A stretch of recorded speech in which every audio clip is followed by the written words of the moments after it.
Hello guys, welcome to our new blog. तर कसे आहात तुम्ही सगळे? आय होप की तुम्ही सगळे मस्त असाल. तर आज आहे मार्गशीर्ष महिन्यातला पहिला गुरुवार आणि इथे तुम्ही पाहू शकता मी उंबरठ्यावर हळदीचं लेपन केलं होतं. तर ते पावलं वगैरे जरासं खराब झाली होती, तर ते मी क्लीन करून घेते आहे. आणि लेपन आता सुकलेलं आहे पूर्ण. नंतर मी त्याच्यावरती रांगोळी वगैरे काढून घेतलेली आहे आणि आत्ता मी सुरुवात करते पूजेसाठी. तर इथे मी सगळं सामान वगैरे घेतलेलं आहे पूजेचं.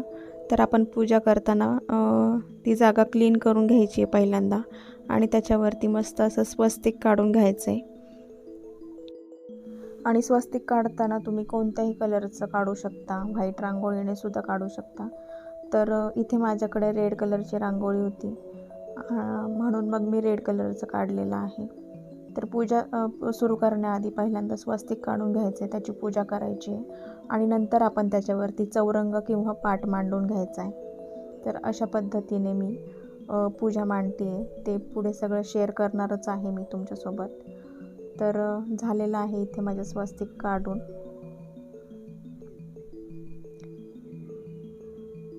तर अशा पद्धतीने तुम्ही चौरंग मांडून घ्या आणि त्याच्यावरती रेड किंवा तुम्हाला जे आवडेल त्या कलरचं वस्त्र अंथरून घ्या.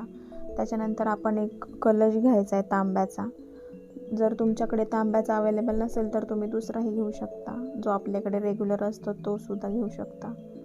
आणि त्याला आपण हळदी कुंकवाची 5-5 बोटं उठवायची आहेत, उमटवायची आहेत त्याच्यावरती कडेने.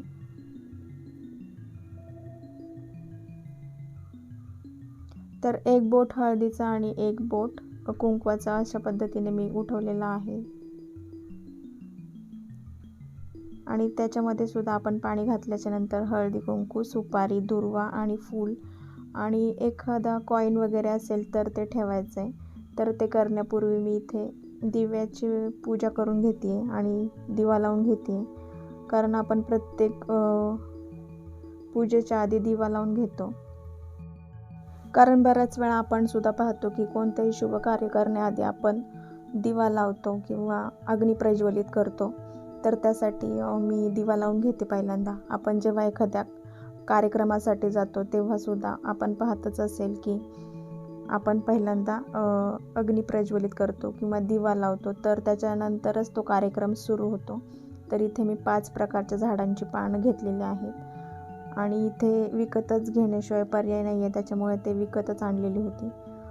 आणि ते मला कलशामध्ये मांडायची होती, पण तो कलश एकदम छोटा पडत होता आणि ते पानं वगैरे भरपूर होती. त्यामुळे मी नंतर काढून टाकली आणि त्याच्यामध्ये आपली नागवेलीची जी पानं असतात ती पानं ठेवली. तर इथे मी मुखवटा लावून घेते आहे.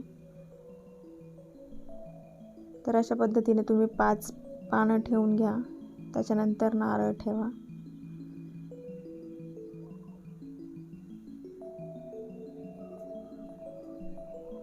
तर हे वस्त्र मी आणलेलं होतं देवीसाठी आणि ते खूपच मोठं होत होतं, तर त्याला थोडंसं खालून मी सपोर्ट देऊन उंच केलं होतं. पाट ठेवला होता खाली परत एकदा आणि असं छान दिसत होतं ते. तर मी थोड्या वेळासाठी खाली ठेवून देते आहे आता. आणि आपण जो चौरंग घेतलेला आहे ते कलश ठेवण्यासाठी, त्याच्यावरती थोडेसे तांदूळ घेऊन आपल्याला अष्टदल कमळ काढून घ्यायचं आहे. वर आपण हळदी कुंकू वगैरे वाहून घ्यायचं आहे आणि त्याच्यावरती कलश स्थापन करायचं आहे आपल्याला. तर जे दागिने वगैरे काही असतील तुमच्याकडे अवेलेबल, जे तुम्हाला आवडत असतील तर ते तुम्ही यूज करू शकता. तुम्ही तुमच्या पद्धतीने देवीला सजवू शकता. तर मला तरी असं वाटतं की हलकेच दागिने घालावेत, कारण कलशाला ते झेपलं पण पाहिजे सगळं. तुम्ही जर जड दागिने वगैरे घातले तर कलश पडण्याची शक्यता असते, त्यामुळे मी ते हलकेच दागिने वापरलेले आहेत. तर तुम्हाला जे योग्य वाटेल ते तुम्ही करू शकता.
पोथी सुद्धा वाचून घेतलेली होती, कारण संध्याकाळी खूप उशीर होतो आणि ऋतू आल्याच्या नंतर मग तिला सुद्धा पाहावं लागतं.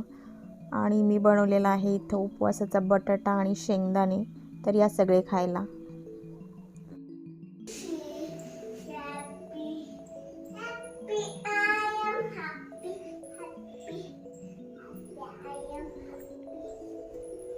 काय करते तू?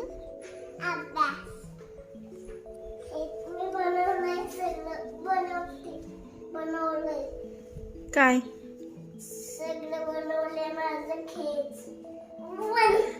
इकडे बस, बघू देत काय काय बनवले. हे कोण आहेत दोघं?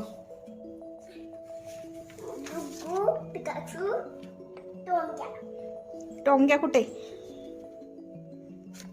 आणि तू? इथे बस. आता झोपायला आता मी झोपणार. इकडे बघा, माझा वेळ छान झाले. आता मी झोपले. Good night. Good night. काय होते? झोप झाली.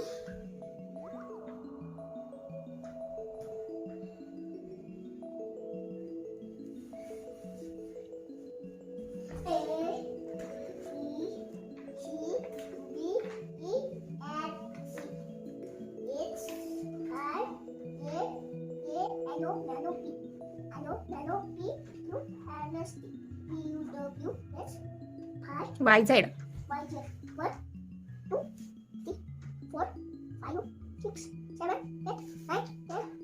अच्छा, आता मी खेळणार आहे आणि खाली येणार आहे. जो पाणी अंदर पडलाय. शोभी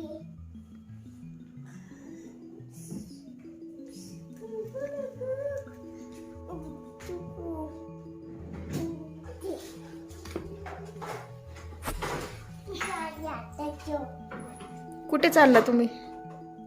फिरायला. फोन वाजत.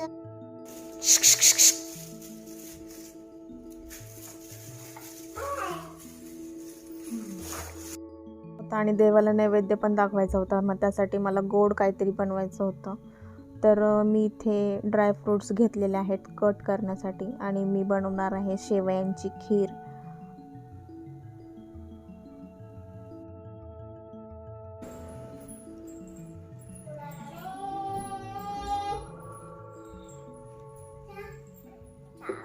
पकडता दे दे.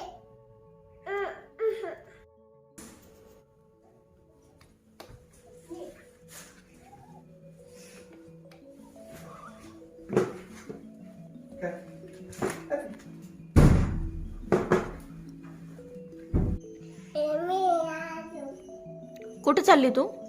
बप्पाला देते काय? बप्पाला देते?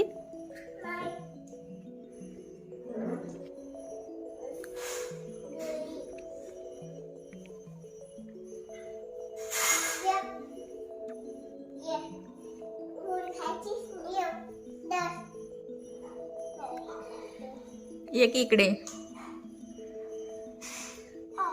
गो. कसली गोळी? स्ट्रॉबेरी आहे. बापरे, मला माहितच नव्हतं. हॅलो गाईज म्हण ना एकदा. इकडे इकडे बघून म्हण.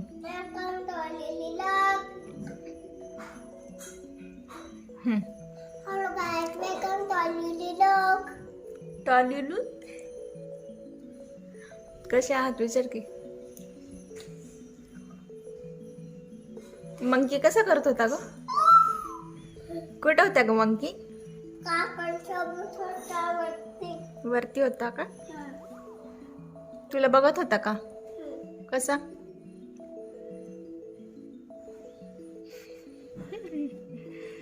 तुला आठवण येते का मंकीची. नाही.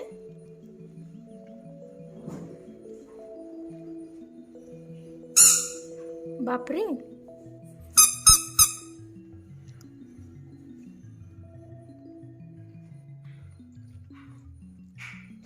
मम्मी केलं चालले शॉपिंगला.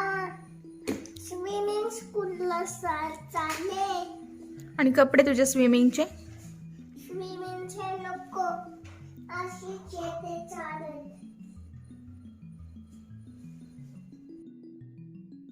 तर तिचं खेळणं आणि पसारा करणं हे सारखंच चालू असतं.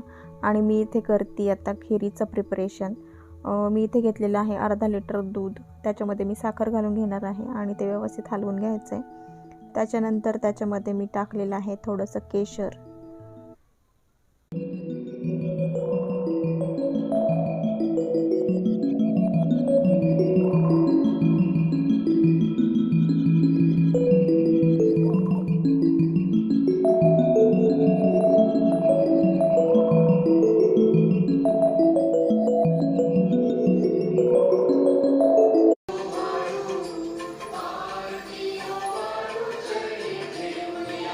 आरती दीदीने केली होती त्याच्यामुळे मग आम्हाला सुद्धा थोडंफार पाहिजे असतं म्हणून मग तिच्या हातामध्ये सुद्धा दिली होती. आणि चालू आहे आरती. लहान मुलं ही प्रत्येक गोष्टीत आपल्यालाच फॉलो करत असतात. त्यामुळं आपण जे काही करू ते पूर्ण विचार करूनच करावं लागतं. त्यांच्यासमोर राहताना वागताना सगळ्या गोष्टींची काळजी खूप घ्यावी लागते. आणि इथे केलेलं आहे नैवेद्याचं ताट. तर सिंपल आणि सोपा स्वयंपाक आज मी केलेला आहे. सांगायला दीदीचाच खाते. चल बाबांना सांग आणायला.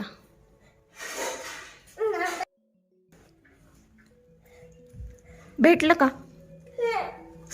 जेवा. बसा. काय देऊ.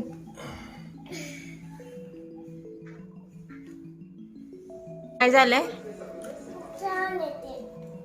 कसं केलं तू ऍक्च्युअली.